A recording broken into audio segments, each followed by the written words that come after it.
Welcome back to the 140th episode of the Daily Flip podcast. I'm your host, Alex, and today we're going to be flipping through some of the top stories, including the perverse incentives in the medical industry, Joe Biden kind of hitting Tommy Tuberville over the head after his protests in the Senate, and a interesting proposal from the Biden administration to ban cigars. And of course, we will end today with our Daily Delight. A story meant to leave you feeling positive and ready to take on the day. Now, that's enough rambling for me. Let's jump in to our daily debate. So, when we talk about the American system, and we have this deep love of our government and the people that are in it. Oh, wait, no, that's not true whatsoever. A lot of people don't actually love the government and the way that it reaches into their lives. And there's this growing sense that the government wants to be more involved in our lives, which is not necessarily increasing people's trust in it. You've probably seen the polls where people talk about trust in government being extremely, extremely low.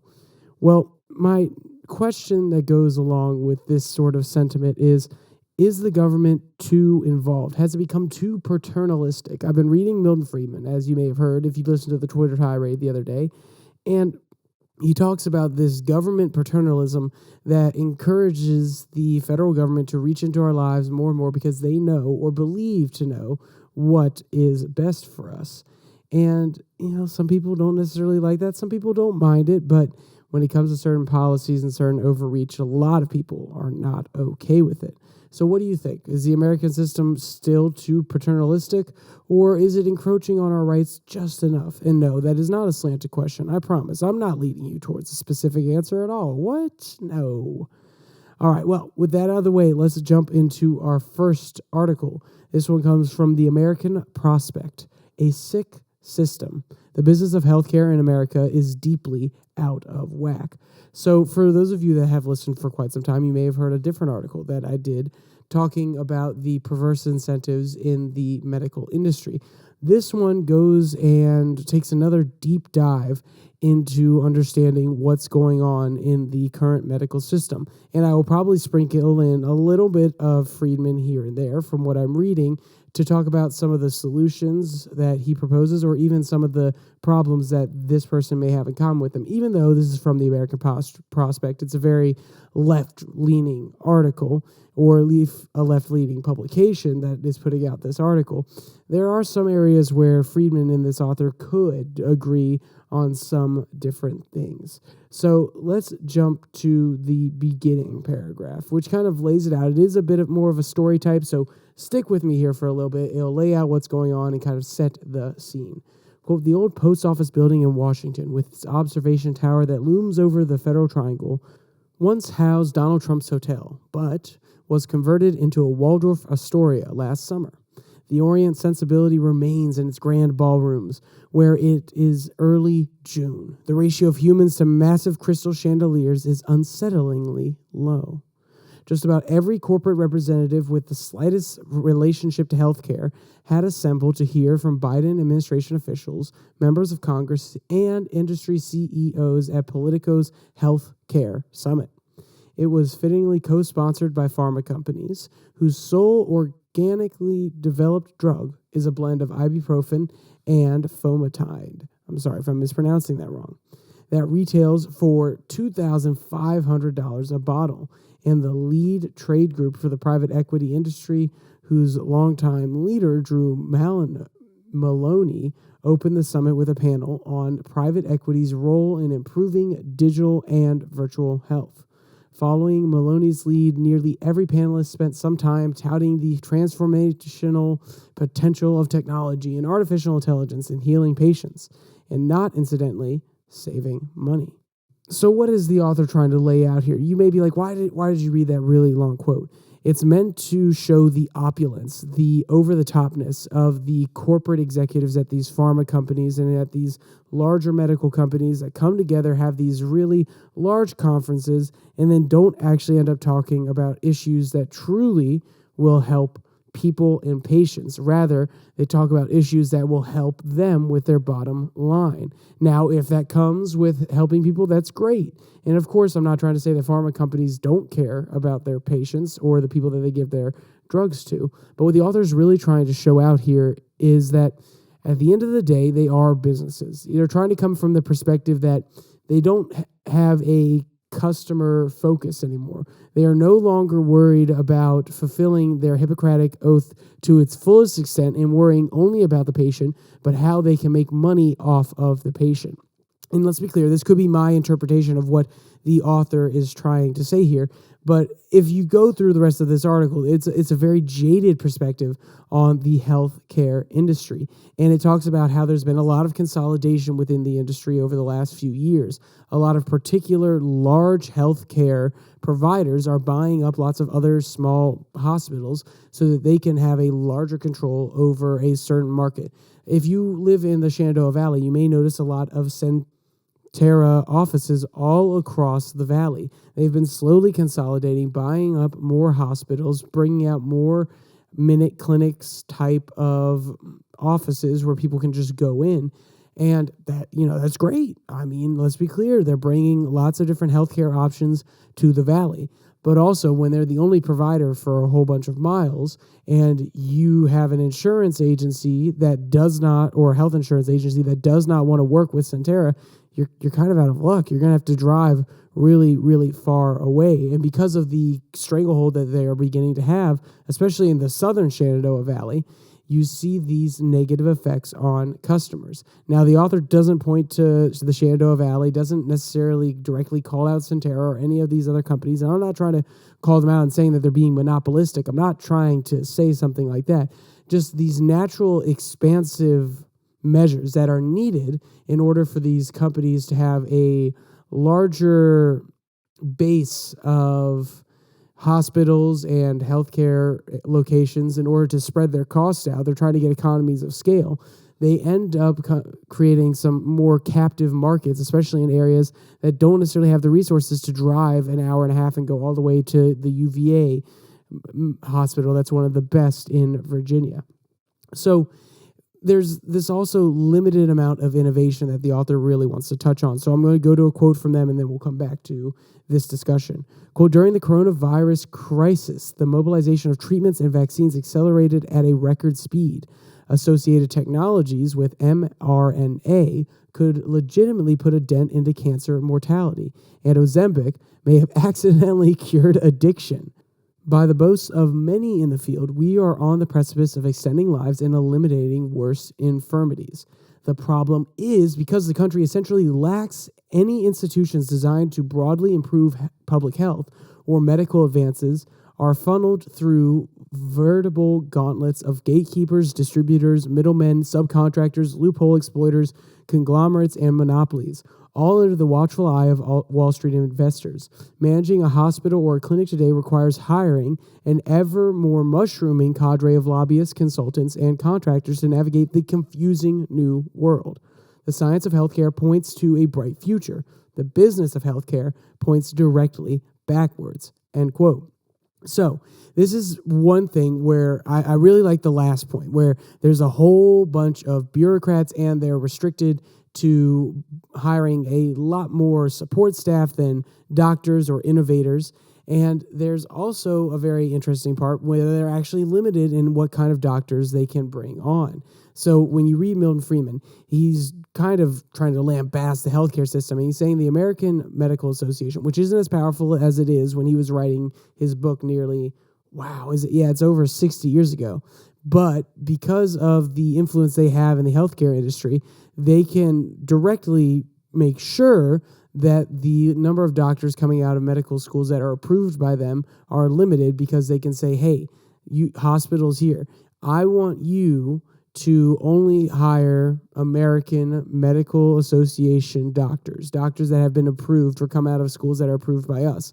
And then because of the influencing power they have over the hospitals, they can use that to leverage their position and tell medical schools to stop admitting so many doctors in order to preserve the possible income of doctors up the chain. Now, I'm not necessarily fully aware if this is exactly still the case.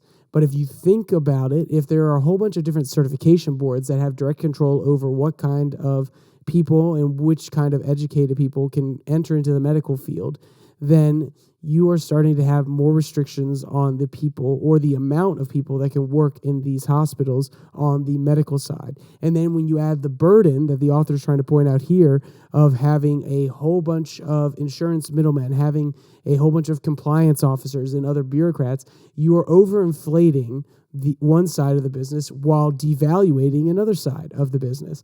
And this overly stringent regulations and the focus on the bottom line, which is being promoted by Wall Street, as this author is trying to say, is actually hurting the industry, but also the patients, and it's setting up a perverse incentive structure. So let me ask you this question.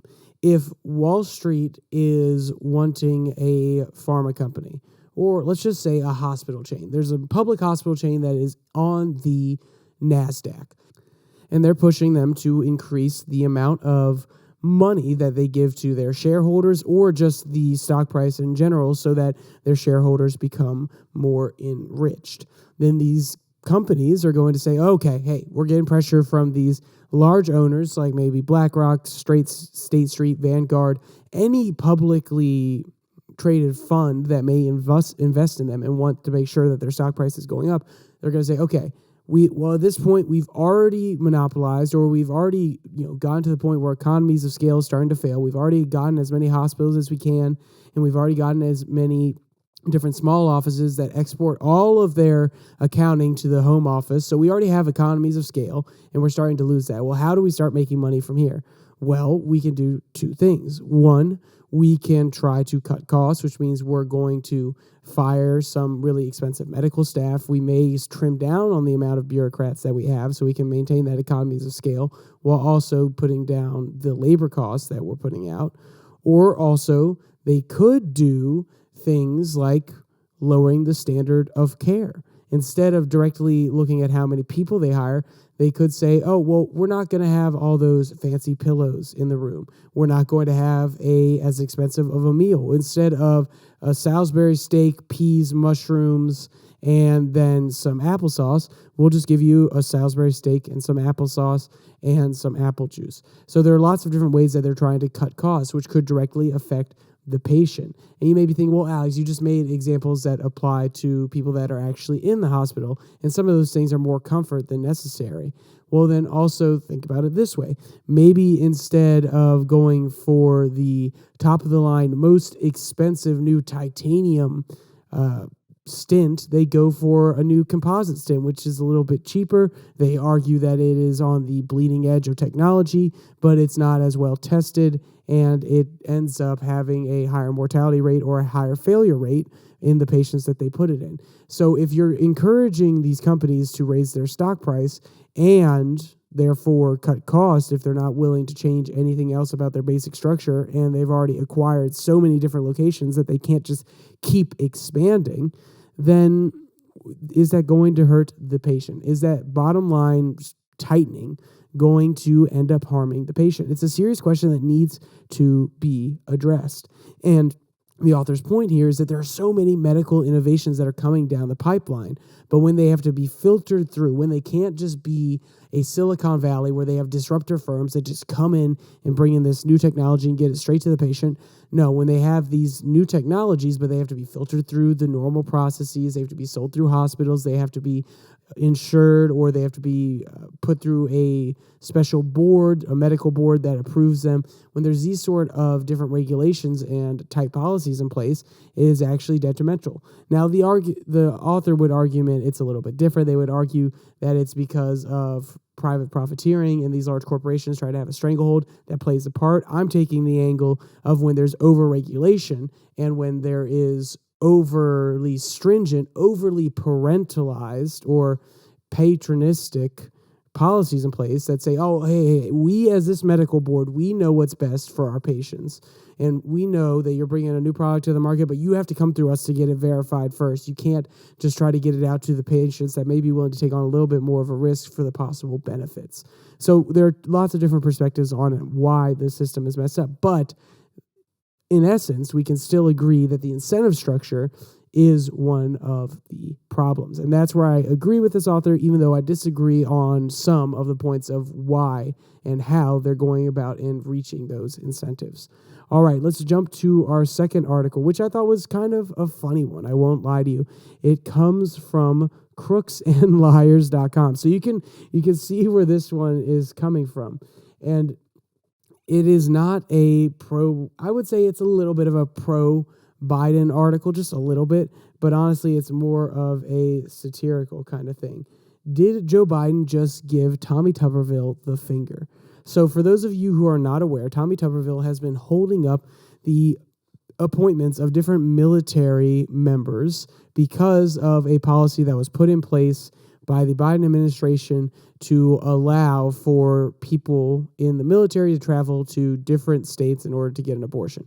So that's obviously a hotly debated topic. Tommy Tuberville, he is from Alabama. They have some very strict abortion laws, and he obviously has a very strong point of view on this one. So as the senator, he is saying, hey, I'm not going to approve of these military appointments. And you may be thinking, well, hey, hold on. If he's just one and there's 99 other senators that are okay to approve these, what's going on? Well, part of the process is there is a quickening kind of measure in place where the Senate doesn't bring it up to a full vote like they do when trying to approve other nominations. They just say, is anybody objected? Nobody's objected? Okay, cool. But then all it takes is one person. And yes, I'm not getting as detailed. I don't have all the exact names. I'm trying to give you a brief summary. Then that one person who objects can basically hold up the entire process. Well, Tommy Tuberville has been doing this for quite some time. And obviously, Joe Biden's starting to get a little pissy with him. Quote, Senator Tommy Tuberville is new to politics, and especially the bare-knuckle politics President Joe Biden has been involved in for decades now. I mention this because I'm sure that Tommy Tuberville actually thought he could hold up all the military appointments forever and ever, and Sleepy Joe would just sit there and nod sagely, while Tuberville then indulged in tweets like this one, accusing Biden of being a rotten commander-in-chief. And then there's this terrible tweet that he put out. I don't want to read it. I don't want to give Tommy Tuberville air on this one. I just think the rest of the article is a little bit more interesting anyway. Quote, he may have wanted to reconsider this impetus act because this same day, at this same time that the tweet went public, President Joe Biden squashed all hope of Space Force Command moving to Alabama. I'm sure it's not because Mr. President knows bare-knuckle politics and is choosing to reverse a policy that was ill-conceived and meant to reward Tuberville's own state with lots of military dollars, end quote. So, for those of you who don't know, the Space Force for a long time is based out of Colorado, and they have been pushing to get closer to where a lot of the NASA contractors have been working out of in Huntsville, Alabama. And, it kind of makes sense if a lot of the NASA contractors were built up there in Alabama during the space age, and they have a lot of infrastructure there, they have a lot of plants, and Space Force is meant to protect our assets in space, then, yeah, of course you want to be close to those contractors. You don't want to have to get a contract from them, and then, oh, by the way, there's an extra $10,000 in shipping for us to get it on 20 different 18-wheelers and get it across to Colorado. So they've been really gunning to get to Alabama. And like I said earlier, remember where Tommy Tuberville represents? He represents Alabama. So this is the kind of the inverse of quid pro quo. Rather than saying, hey, if you do this for me, I'll do this for you. It's, you're not working with me. Now I'm going to make your life tough. I'm going to make your re-election campaign really hard, because now Alabamans who would have liked the extra jobs that probably would have come from Space Force relocating there, now they're going to say, dang it, Tuberville, you were being so stubborn on this thing that we don't necessarily care about, and now we're losing jobs from Space Force. And, of course, if they're really partisan, they'll just blame Biden either way. And also, if they really care about abortion, then they'll say, hey, it's worth it. But for the rest of the people who care more about jobs and the stability of their lives and potential economic gains that they can get, more than abortion, they are going to be outraged to this one. And that's why, I don't think it's a necessarily great move on Biden's part. I wouldn't want Trump to do the same thing. I wouldn't want Obama and Bush to outright say, and let's be clear, Biden's not coming out and saying, hey, this is because Tuberville's not working with me. But it is kind of implied that, yeah, you kind of screwed yourself over here, man. You kind of made it hard for me to see Alabama in a good light when you're doing this kind of dumb stuff. So it's kind of the backroom talk like, hey, well, I'm sorry that we canceled your contract in Alabama, but I can't necessarily do too much with the military policy here. I can't ensure that the new facility would be staffed properly if you're not letting our new members or the new appointments in the military through. There could be some backhanded way that Biden brings this up. But I think it's a little bit underhanded, but also I do appreciate the political nature of it. If I was watching House of Cards and I saw this move come up, I'd be like, good for you, Frank. You know what? That's kind of devious and I kind of appreciate it. But this is not House of Cards. This is not a political drama that you see on TV. This is real life and it affects real people. So when I see something like this, I'm not necessarily happy with either person. Maybe Tuberville should actually, instead of trying to hold up the entire process and possibly leave our military limp, maybe he should get a bill passed through the House and then through the Senate to take away the provision that the Biden administration is putting in place for military women. Maybe that's the case. Maybe he should do that. Maybe he should go through the proper channels. Then again, I also think that the filibuster and things like this exists to be used by the people to make sure that their opinion is heard. So I think there's lots of different layers to this. I just thought it was kind of funny when the author framed it this way, as this is Joe Biden's good old rough and tumble politics. Quote, oh, that Biden ability to punch someone in the teeth while saying, bless your heart, is perfect here, because the decision to move the Space Force Command from Colorado to Alabama was originally possibly conceived by Trump as a big wet kiss to the state that tossed Doug Jones in favor of one of the arguably dumbest senators ever to walk in the doors of the Senate chamber. Unless we ignore the obvious, yes, abortion policies do have a role to play here.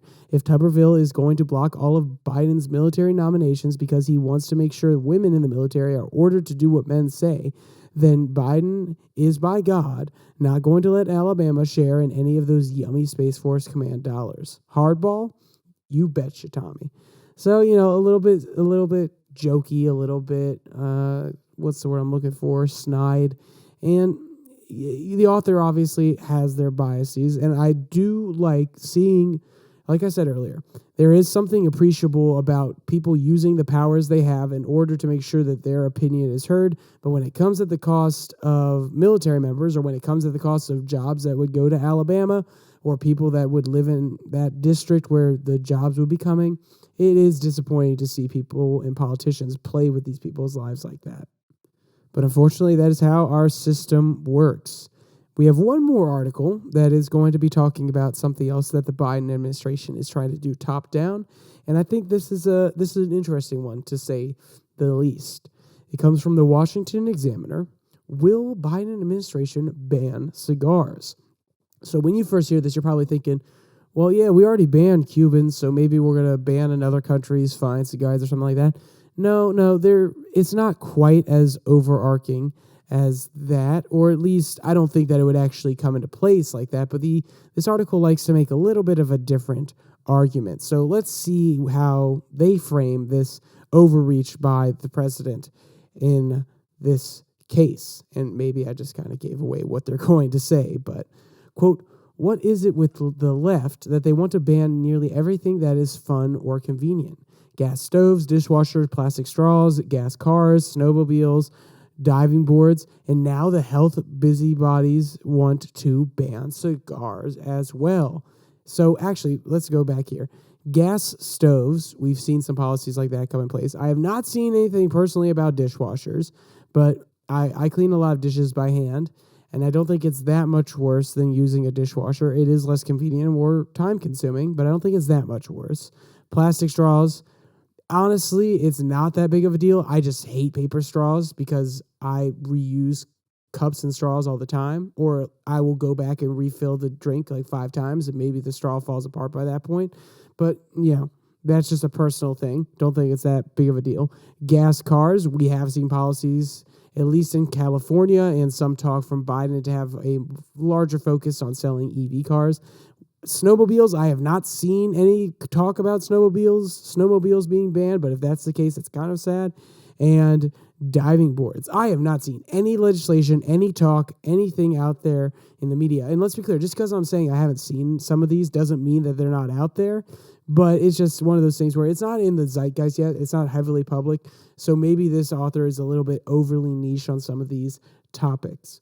Quote, recently, a gang of senators led by Jeff Merkley wrote a letter to the Food and Drug Administration Commissioner Robert Califf urging the agency to ban or heavily regulate flavored cigar sales.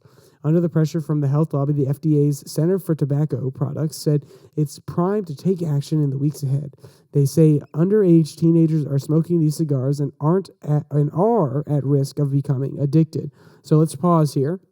You notice how the article says, are they going to ban cigars? And now we've moved on a little bit and says, oh, are we going to ban, or they're trying to get them to ban flavored cigars because they tend to speak to a younger audience who doesn't necessarily like the flavor of normal cigars, but they kind of like the little sweet or more candy flavors, or maybe like grape game leaves, if you know what those are. If you're from the Shenandoah Valley or anywhere in rural Virginia, you'll definitely know what game leaves are, or backwoods and so on and so forth. Or if you have a really interesting or storied past, then you'll probably know what they are. You know, a little wink, wink, and nudge, nudge to that community out there. You know who you are.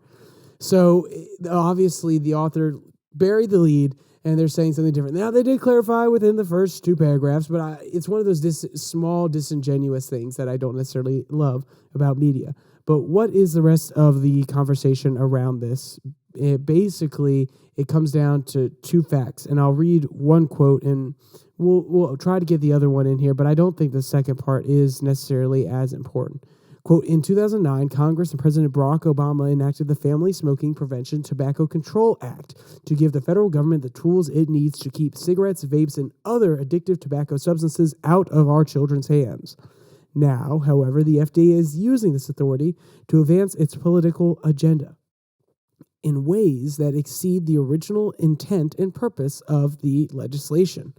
The notion that the FDA needs to act to stop teenagers from smoking flavored cigars is simply not true.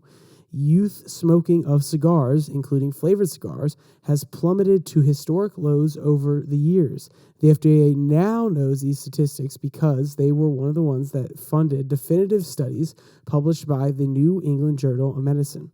The study analyzed the tobacco use of over 13,651 children, ranging from the age of 12 to 17 years, and the data show that only 2.3 had ever smoked a traditional cigar. Less than 1% had tried one in the past 30 days.